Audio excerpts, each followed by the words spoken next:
Maraming salamat po kay House Speaker Martin Romualdez para sa pagkakataon ito na makapag-avail ng mga kababayan natin sa ngayong service fair dito sa Tacloban City.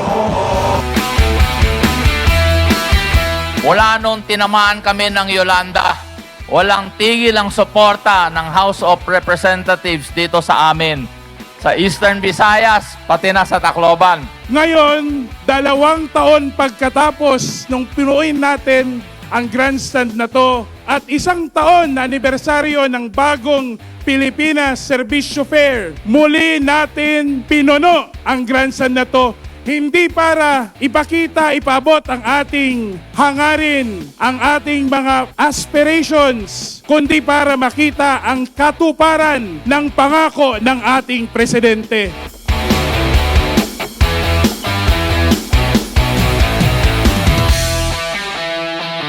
At akin pong pinapupurian ang programang ito, ang bagong Pilipinas Servisyo Fair, na talaga namang nakakatulong sa ating mga kababayan. Sa lahat po ng puntahan ng bagong Pilipinas Servisyo Fair na ito ay talaga namang ang laking tulong sa ekonomiya ng bawat nalalapagan nito.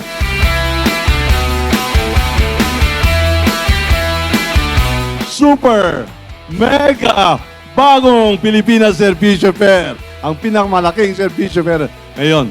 Napaka-historic po itong araw na to. Kaya ngayon lang yata nakataon na higit 240 kongresista ay na isang lugar na hindi sa batas ang pambansa.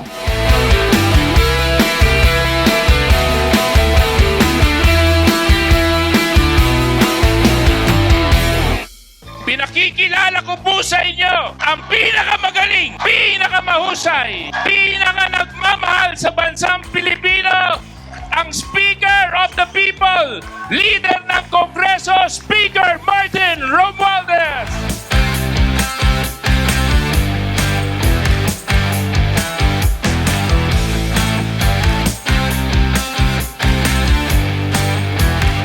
Yung 19th Congress ng Pilipinas, I believe will live to be the best Congress ever in the Philippines. Kaya sa totoo lang po, nakikinig kami lahat sa mensahe ng ating mahal na Presidente, President Ferdinand R. Marcos. Basta sama-sama papangon tayo bumili. Nakikita mo ang 19th Congress nagkasama-sama kahit saan, kahit kailan, para sa taong bayan, para sa mga negosyante kagaya ninyo dito sa programa na inilulunsad natin itong Sibol.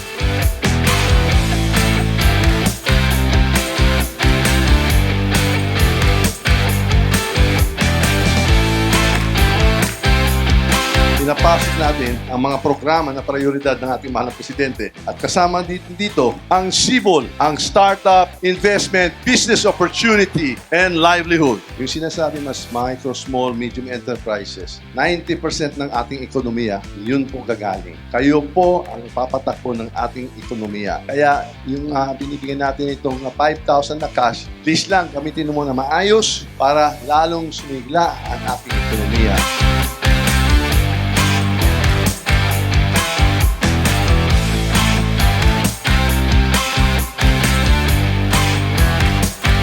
Kung happy kayo, happy po kami.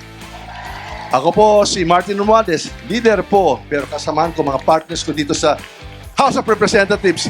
Handang-handa, maglingkod, magsilbi, at makinig sa hinay ninyo. Mabuhay ang bagong Pilipinas!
ang ating kinabukasan. Kayo po ang pag-asa ng Republika ng Pilipinas. Kayo po ang number one priority.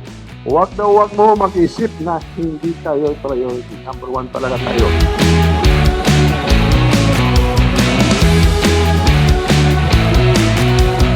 Nakikita natin ito ang future ng Pilipinas. Kaya mag-invest tayo dito, ipuhunan talaga natin. Lahat ng kailangan ninyo, nandito po kami. Handang-handa kami. Makinig sa mga hinay ninyo, kayo talaga ay naka-importante.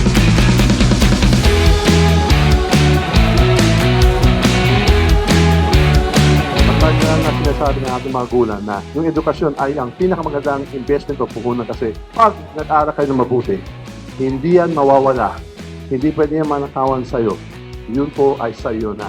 Kaya talagang yan mo talaga mag-aral kayo ng mabuti at talagang 100% sure ako. Basta gawin mo yung tama, hindi lang yung buhay nyo, pero buhay ng pamilya nyo at buhay ng Pilipino ay gaganda dahil sa'yo at dahil dito sa EASY program.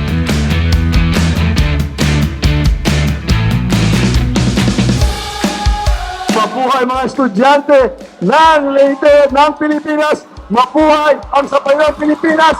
Mabuhay ang Pilipino!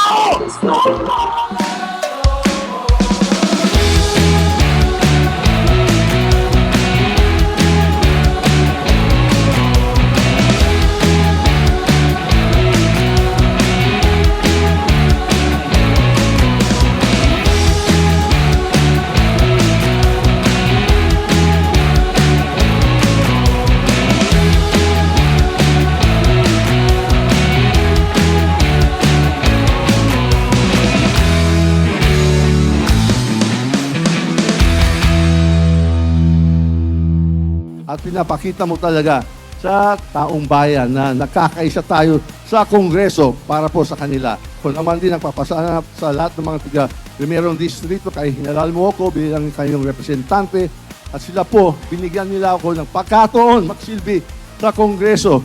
Ako po si Martin Romualdez, leader ng House of Representatives. Kasama ko po ang mga kongresista dito. Handang-handa kami maglingkod, magsilbi, handang-handa kami makinig sa mga hinay ninyo. Mabuhay ang Sabayang Pilipinas! Mabuhay ang Pilipino!